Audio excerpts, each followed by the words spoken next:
मनुष्य की सबसे बड़ी दुर्बलता क्या होती है? सोचिए।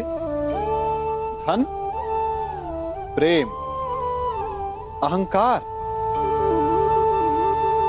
मनुष्य की सबसे बड़ी दुर्बलता होती है उसके रहस्य। चाहे आप कितने भी शक्तिशाली क्यों ना हो, कितने भी प्रबल क्यों ना हो, परंतु उसके रहस्य उसके नाश की चाबी होती है। इसलिए यदि प्रबल रहना है, शक्तिशाली रहना है, समर्थ रहना है, तो अपने रहस्य को किसी को भी ना बताएं, ना मित्र को और ना ही शत्रु को, क्योंकि समय पड़ने पर कब कौन शत्रु हो जाए ऐसा कहना संभव नहीं।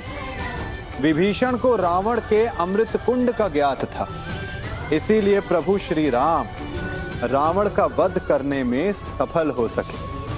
इसलिए उचित यही है कि आप अपने रहस्य को स्वयं तक ही सीमित रखें। मनुष्य जीवन की परीक्षा में सफल होने के लिए क्या नहीं करता?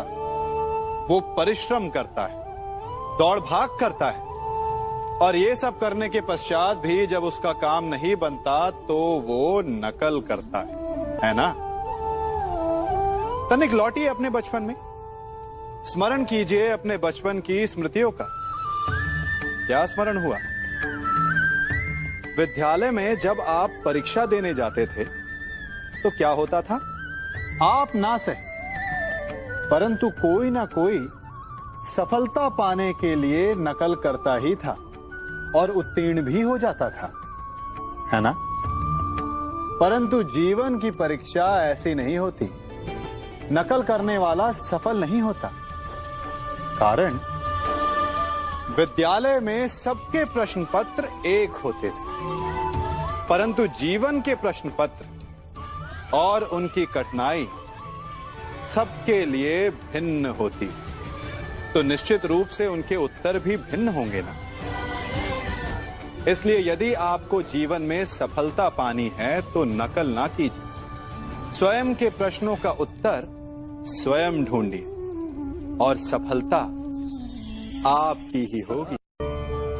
मनुष्य का जीवन हार और जीत, विजय और पराजय, सफलता और असफलता के मध्य झूलता रहता है। आपके साथ भी ऐसा होता होगा, है ना?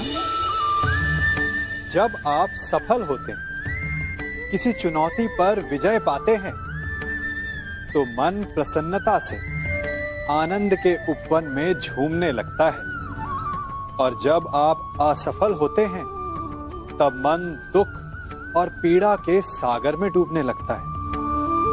परंतु वास्तव में सफलता और असफलता है क्या? तनिक ध्यान से सोचिए। ये केवल हमारी मनोस्थिति मात्र है। हमारी पराजय तब नहीं होती जब हमारा शत्रु विजय प्राप्त कर ले। हमारी पराजय तब होती है जब हम पराजय स्वीकार कर लें। हम असफल तब नहीं होते जब हम लक्ष्य ना पा सके। हम असफल तब होते हैं जब हम प्रयास करना बंद कर दें। इसलिए प्रयास करते रहें और हार ना माने, क्योंकि जिस दिन आप हार स्वीकारना बंद कर देंगे, जीत आपके चरणों में होगी।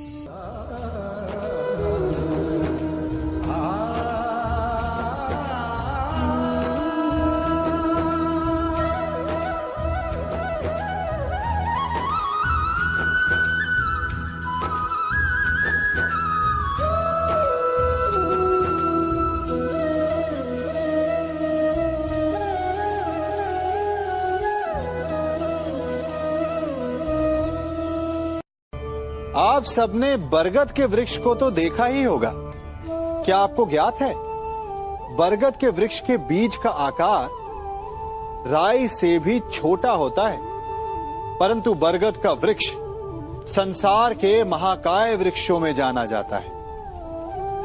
जब उसका जन्म होता है तब उसमें वो जटाएं, वो शाखाएं नहीं होती, परंतु जैसे जैसे उसका विस्तार होता है, जैसे जैसे वो अधिक शाखाओं का भार उठाता है, अधिक पत्तियों का सृजन करता है, वैसे वैसे उसकी शाखाएं जटाएं बनकर जड़ तक पहुंचती है और इस वृक्ष को सहारा देती है।